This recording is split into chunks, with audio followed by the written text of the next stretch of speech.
오늘은 나 하나쯤이야 라는 제목으로 함께 말씀을 나누려고 해요. 근데 한 페이지 한번 넘겨보시겠어요? 자, 친구들 이 로고가 어떤 로고인지 아나요? 넷플릭스 친구들 좋아해요? 여기서 뭐 재밌는 프로도 많이 하는데 조은삼이 최근에 본 프로 중에 또 요즘 핫한 드라마 중에 다음 페이지요. 이거 뭔지 본 친구 있어요?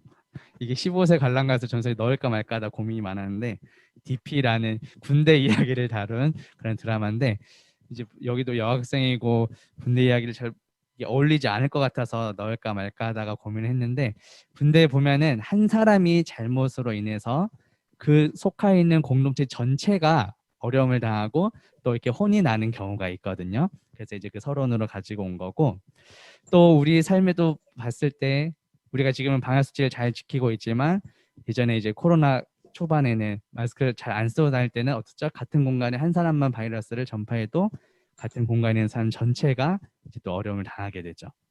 자, 마찬가지로 오늘 본문에서 다룰 이야기는 한 사람의 죄, 한 사람의 잘못으로 인해서 공동체 전체가 피해를 입은 내용이 나와요. 그래서 지난주에 우리가 여호수아 6장에서 이스라엘 백성들이 어떤 성을 점령했죠? 여리고성을 하루에 한 바퀴씩 6일 동안 돌고 7일째 7바퀴 돌아서 나팔을 불었을 때 소리를 질러서 이제 이스라엘이 이제 여리고성을 정복한 내용을 다뤘는데 그 다음 전투가 이제 아이성 전투거든요. 이제 오늘 여호수아 7장에서 그런데 그 여리고성 크고 위대한 여리고성을 무너뜨린 이스라엘 백성들이 이 상대적으로 작은 아이성 전투에서는 패배를 했어요. 자, 그렇다면 왜 패배를 했을까? 그 한 사람의 죄 때문에. 그래서 그 패배의 원인이 무엇인지 또 그것을 어떻게 해결했으며 또 오늘날 우리가 가져야 할 자세는 무엇인지 같이 한번 살펴보려고 합니다.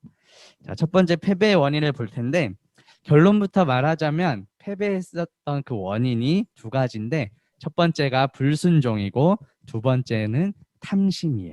탐심. 자, 먼저 무엇을 불순종했는지 한번 살펴볼게요. 자, 앞장인 여호수아 6장 18절 말씀에 보면 제가 읽어줄게요.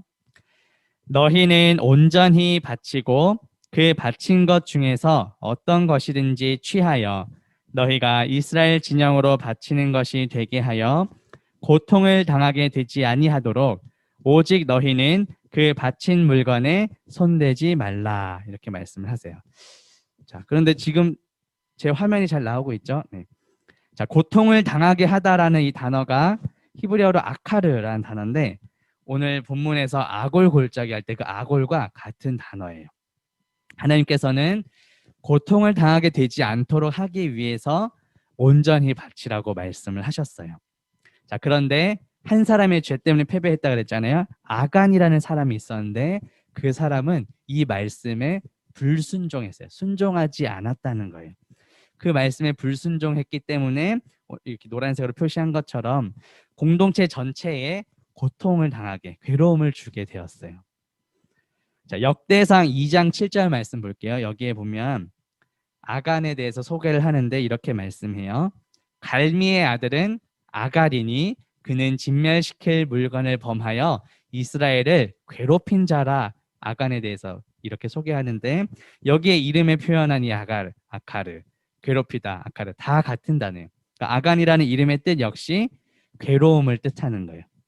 아골 골짜기랑 같은 괴로움의 뜻인데 아간은 그 이름의 뜻처럼 자신이 속한 공동체를 자기의 죄 때문에 어려움에 빠뜨리게 했어요. 고통을 주었어요. 괴롭게 했어요. 그런데 반대로 그 자신도 이제 괴로움을 당하게 돼요. 어떤 괴로움을 당했는지 오늘 본문 여호수아 7장 25절 말씀을 다시 읽어줄게요. 여호수아가 이르되 내가 어찌하여 우리를 괴롭게 하였느냐 여호와께서 오늘 너를 괴롭게 하시리라 하니 온 이스라엘이 그를 돌로 치고 물건들도 돌로 치고 불살르고 라고 말을 해요. 아간의 그 한 사람 자신의 이름의 뜻 역시 괴로움을 주다인데 오늘 보니까 그 죄 때문에 스스로 공동체로부터 괴로움을 당하게 되는 결과를 우리가 보게 돼요. 이것이 첫 번째 아간의 불순종 때문에 패배하게 된 원인이고 두 번째 원인은 탐심. 다른 말로 하면 욕심을 냈다라는 거예요. 패배하게 된 원인 중에 두 번째가 아간은 첫 번째 온전히 바치라고 했던 하나님 말씀에 불순종했고 탐심, 욕심으로 그 물건들을 이제 취하게 됐어요. 자, 여호수아 7장 21절 볼게요. 여호수아 7장 21절 말씀에 보면 내가 노략한 물건 중에 시날산의 아름다운 외투 한 벌과 은 200세겔과 그 무게가 50세겔 되는 금덩이 하나를 보고 탐내어 가졌나이다. 보소서 이제 그 물건들을 내 장막 가운데 땅 속에 감추었는데 은은 그 밑에 있나이다 하더라. 이렇게 말씀해요. 자, 아간이 취했던 은 200세겔 또 50세겔 되는 이 금덩이 하나는 당시에 한 노동자, 일꾼이 평생 동안 일해야 벌 수 있는 아주 어마어마한 양이었어요. 여리고성 전투를 이기고 나서 취하게 된 그 물건들을 하나님은 온전히 바치라고 명령했는데 아간의 욕심으로 이렇게 일부를 훔쳤다라는 거예요. 자, 그런데 21절 말씀 한번 다시 띄워주시겠어요? 여기에 보면은 세 가지 동사가 나오거든요. 선생님 7장 21절 말씀 한번 다시 보여주세요. 네, 여기에 보면 보다, 그리고 탐내다, 가지다, 취하다 이런 세 가지 단어 동사가 나오죠. 히브리어로 라, 하마드, 라카흐 이렇게 이런 단어인데, 자, 우리 인류 최초의 범죄 창세기에서 에덴 동산에서 하와가 저지른 범죄도 이 아간과 똑같은 순서로 같은 단어가 사용이 돼요. 자, 그 말씀 한번 볼게요. 창세기 3장 6절 말씀 한번 볼게요. 자, 읽어줄게요. 여자가 그 나무를 본즉 먹음직도 하고 보암직도 하고 지혜롭게 할 만큼 탐스럽기도 한 나무인지라. 여자가 그 열매를 따먹고 가졌다, 취해다라는 뜻이죠. 자기와 함께 있는 남편에게도 주매 그도 먹은지라 이렇게 말씀해요.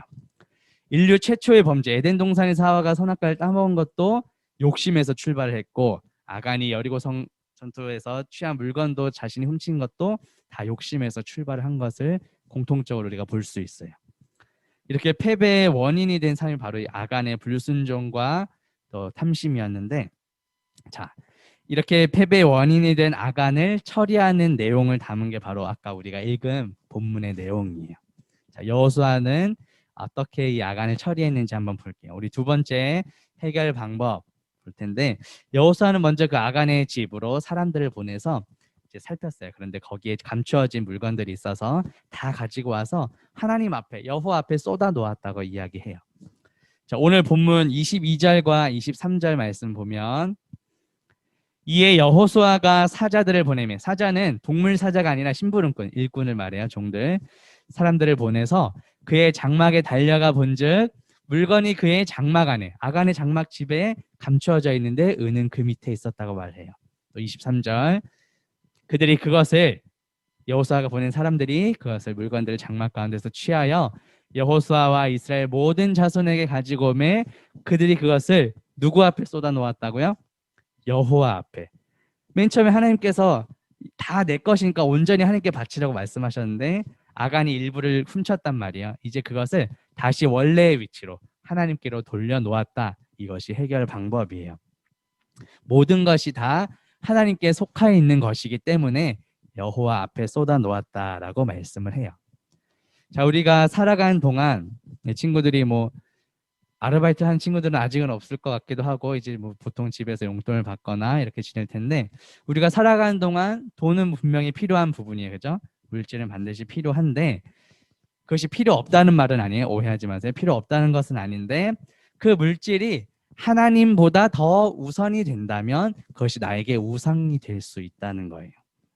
우리 친구들에게 있어서 이따가 반별 모임 때도 한번 이런 내용들을 나눠볼 텐데 한번 생각해 보면 좋겠어요. 내가 과연 하나님보다 더 우선되게 여기는 내 삶 가운데, 내 마음 가운데 우상들은 무엇이 있을까? 오늘 본문에 나오는 말씀처럼 그런 물질이 될 수도 있고, 또 때로는 우리 이제 다 계약을 했죠. 학업이나 또 친구들과의 관계에서 내가 인정받고 싶어하는 그런 마음이 될 수도 있고, 또 부모님이나 선생님으로부터 칭찬받고 싶은 마음이 될 수도 있을 거예요. 물론 그 모든 것들이 다 죄는 아니에요. 나쁜 일은 아니지만 그것이 하나님보다 더 우선시 된다면 우상 숭배라는 겁니다. 특별히 바울은 탐심, 오늘 말하는 그 욕심이 우상 숭배라고 분명히 말을 해요. 신약 성경 골로새서 3장 5절 말씀 한번 볼게요. 나왔나요? 네. 자, 읽어줄게요. 그러므로 땅에 있는 지체를 죽이라. 곧 음란과 부정과 사욕과 악한 정욕과 탐심이니, 여기 노란색 글씨 표시해놨죠. 탐심은 무엇이라고요? 우상 숭배니라. 내가 하나님보다 다른 것을 더 욕심내고 하는 모든 것들이 다 우상 숭배라는 거예요. 자, 하나님 외에 다른 것으로부터 내가 만족함을 얻고 내가 유익을 얻으려고 하는 것이 무엇이 있나요? 또 내가 욕심으로, 탐심으로 움켜쥐고 있는 우상들은 무엇이 있을까요? 꼭 물질이 아니더라도 내가 하나님보다 더 우선되게 여기는 그런 우상들이 있다면 그 모든 것들을 내려놓을 수 있는 저와 친구들 되기를 바라겠습니다. 여호수아는 그 사람들 보내서 이스라엘 모든 사람과 더불어 이제 아간을 잡아와서 취한 물건들, 자녀들, 가축들까지 다 이끌어서 아골 골짜기로 이제 가게 돼요. 온 이스라엘이 그 아간을 돌로 치고 불살랐다고 말을 해요. 그리고 그 위에 돌무더기를 크게 쌓았는데 그 이름을 아골 골짜기라고 불렀어요. 오늘 본문 24절부터 26절 볼게요. 여호수아가 이스라엘 모든 사람과 더불어 세라의 아들 아간을 잡고 그 은과 그 외투와 그 금덩이와 그의 아들들과 그의 딸들과 그의 소들과 그의 나귀들과 그의 양들과 그의 장막과 그에게 속한 모든 것을 이끌고 아골 골짜기로 가서, 이 괴로움을 뜻한다 그랬죠. 아골 골짜기는. 다음에 25절이요. 여호수아가 이르되 내가 어찌하여 우리를 괴롭게 하였느냐, 여호와께서 오늘 너를 괴롭게 하시리라 하니 온 이스라엘이 그를 돌로 치고 물건들도 돌로 치고 불사르고, 26절, 그 위에 돌무더기를 크게 쌓았더니 오늘까지 있더라. 여호와께서 그의 맹렬한 진노를 그치시니 그러므로 그곳 이름을 오늘까지 아골 골짜기라 부르더라. 이렇게 말씀을 해요. 이것이 여호수아가 죄를 저지른 아간을 처리한, 그 죄의 모든 어려움들을 해결했던 방법이었어요. 돌무더기를 크게 쌓은 이유는 무엇일까요? 이제 지나가는 사람들이 그것을 보고 아간이 저질른 그 불순종과 탐심을 기억하려고 하려고, 떠오르게 하려고 돌무더기를 쌓았어요. 마치 길 가다 보이는 어떤 경고 표지판과도 같은 역할이에요. 앞서 살펴본 것처럼 이 아골 골짜기는 괴로움을 뜻한다고 했죠. 그런데 하나님께서는 그 괴로움 상태에서 그냥 우리를 내버려 두지 않으셨어요. 그 괴로움을 뜻하는 절망스러운 그 아골 골짜기를 훗날 소망으로, 소망의 문으로 바꾸어 주시겠다고 약속을 해주세요. 자, 마지막 세 번째 살펴볼 것이 아골 골짜기에서 소망의 문으로 바뀌는 그런 내용을 함께 보려고 합니다. 우리 구약성경 호세아서 2장 15절 말씀 볼게요. 읽어줄게요. 거기서 비로소 그의 포도원을 그에게 주고 아골 골짜기로 소망의 문을 삼아 주리니 그가 거기서 응대하기를 어렸을 때와 애굽 땅에서 올라오던 날과 같이 하리라. 하나님께서 이렇게 약속을 해주셨어요. 자, 여기에 소망으로 번역된 히브리어 단어가 이제 여호수아에서도 동일하게 사용된 곳이 있는데 그것이 어디냐면 라합 이야기. 여호수아 2장에서 라합이 맨 처음에 여리고성 전투를 들어가기 전에 여호수아가 정탐꾼들을 미리 보내거든요. 그런데 라합은 그 정탐꾼을 숨겨 주었어요. 그래서 하나님께서 온전히 다 멸하라, 다 죽이라고 하셨지만 그 정탐꾼을 살려준 라합의 가정만큼은 살려주시거든요. 그런데 그것을 어떤 증거로 보이냐면 붉은 줄을 매면은 나중에 우리가 들어왔을 때 다 죽이고 다 진멸시키지만 붉은 줄을 보고 정탐꾼을 숨겨준 라합의 집이구나, 너를 살려줄게, 그 약속으로 이 줄을 다르라고 하거든요. 근데 여기서 쓰였던 이 단어 한번 볼게요. 여호수아 2장 18절에 보면 우리가 이 땅에 들어올 때에 우리를 달아내린 창문에 이 붉은 줄을 매고 내 부모와 형제와 내 아버지의 가족을 다 내 집에, 라합의 집에 모으라, 이렇게 말을 했어요. 이 말씀에 순종한 라합이 어떻게 됐죠? 이스라엘 백성들이 여리고 성을 점령해서 모든 것을 다 죽이고 진멸하는 상황 속에서 혼자 목숨을, 그 안에 있는 가족들 전부 다 목숨을 건지게 되었어요. 자, 우리말 표현에도 희망의 끈을 놓지 않는다, 이런 표현이 있는데 마찬가지로 이 히브리어에서도 소망과 이 줄, 달아내린 줄이 같은 단어가 쓰였어요. 하나님께서 괴로움을 뜻하는 악을 골짜기를 이제 호세아서에서 소망의 문으로 바꿔주시다고 했는데 같은 단어가 정탐꾼들 숨겨준 그 라합이 달아내린 그 붉은 줄, 그것도 역시 소망을 뜻하는 줄이었어요.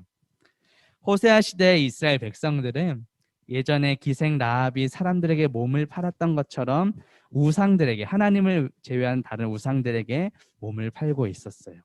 그런데 하나님께서는 악을 골짜기를 소망의 문으로 삼으시겠다고 약속을 하세요. 이것은 하나님께서 훗날 이스라엘에게 베풀어 주시게 될 그 구원이 마치 기생 라합을 구원하신 것과 같다라는 뜻이에요. 그래서 소망의 문은 죄인인 우리를 구원하시고자 하는 하나님의 강한 의지를 보여주는 거예요. 자, 그런데 라합을 살려준 그 붉은 줄이 그 소망이 되었듯이 우리에게도 유일하신 소망이 있어요. 그분이 누구실까요? 바로 예수 그리스도세요. 사실 예수님은 죄가 없으신 분이신데 우리를 대신해서 십자가에 달려 돌아가셨어요. 고린도후서 5장 21절 말씀 볼게요. 여기 보면 하나님이 죄를 알지도 못하시니 누구시죠? 바로 예수 그리스도를 우리를 대신하여 죄로 삼으셨다고 말씀해요. 그 이유는 우리로 하여금 예수 그리스도 안에서 하나님의 의가 되게 하려고 그렇게 말씀하셨어요. 예수님께서 우리를 대신하여 십자가에서 죽으시고 부활하심으로 우리에게 산 소망이 되셨어요. 자, 베드로전서 1장 3절 말씀도 볼게요. 우리 주 예수 그리스도의 아버지 하나님을 찬송하리로다. 그의 많으신 긍휼대로 예수 그리스도를 죽은 자 가운데서 부활하게 하심으로 말미암아 우리를 거듭나게 하사 무엇이 있게 하셨다고요? 산 소망이 있게 하셨다. 예수님이 우리의 유일한 소망이시라는 거예요. 괴로움의 그 악을 골짜기를 하나님께서 소망의 문으로 바꾸어 주시겠다고 약속하셨죠. 다 진멸하는 속에서도 그 붉은 줄을 달아내린 라합의 가정도 구원해 주셨어요. 하나님께서는 이렇게 불순종과 탐심으로 가득 찬 이스라엘 백성들을 그냥 그 절망과 괴로움의 상태에 내버려 두지 않으시고 훗날 회복시키시고 구원해 주시겠다고 약속을 하셨어요. 마찬가지로 우리도 모두 죄와 허물로 이미 죽었던 자들이에요. 그런데 하나님께서 하나님의 은혜로 우리 모두를 구원해 주셨어요. 자, 그런데 여기서 우리는 하나님의 말씀을 듣고 순종하는 어떤 그 행위로 우리가 구원받는 것은 아니에요.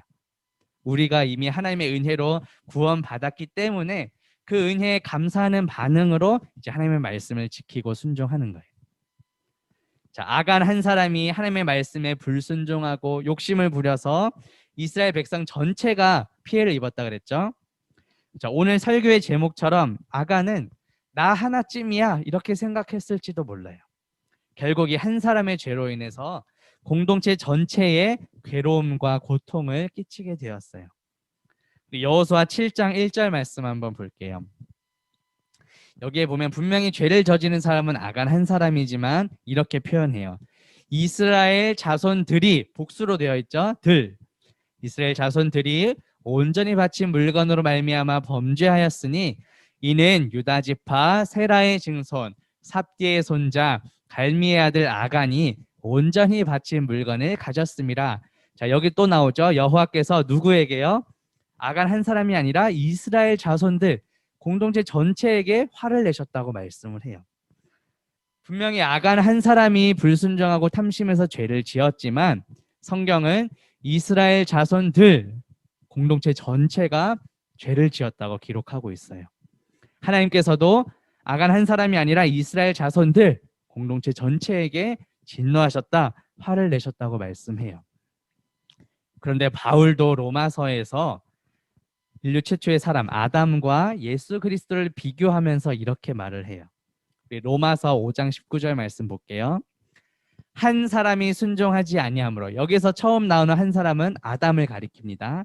아담이 순종하지 아니하므로 많은 사람이 죄인 된 것 같이 한 사람이 순종하심으로, 두 번째 줄에 나오는 한 사람은 누구실까요? 예수님, 예수 그리스도께서 순종하심으로, 무엇에 순종하셨죠? 하나님 뜻에 순종해서 십자가에 달려 죽으셨죠. 예수 그리스도께서 순종하심으로 많은 사람이 의인이 되었다. 이렇게 말씀해요. 아담 한 사람의 불순종으로 인해 우리 모두는 다 죄인이 되었어요. 그러나 한 사람 예수 그리스도의 순종하심으로 인해 우리 모두는 의롭다 여김을 받게 되었어요. 그런데 이 모든 것이 우리의 어떤 노력이나 어떤 행위, 우리의 어떤 공로 때문이 아니라 다 전적인 하나님의 은혜로 우리가 구원받은 거예요. 나의 삶 가운데 그런 어떤 아간처럼 불순종하고 욕심을 부려서 그것으로 가득 찬 아골 골짜기가 있다면 무엇이 있을까요? 나 하나쯤이야 라는 생각으로 그렇게 불순종하고 욕심 부렸던 적이 있다면 이 시간 함께 회개합시다. 하나님께서는 아골 골짜기를 소망의 문으로 바꾸어 주셨어요. 십자가에서 죽으시고 부활하심으로 우리에게 산 소망을 주신 예수 그리스도 한 분만으로 감사하며 만족하며 살아가는 저와 모든 친구들 되기를 주님의 이름으로 바라겠습니다. 같이 기도할게요.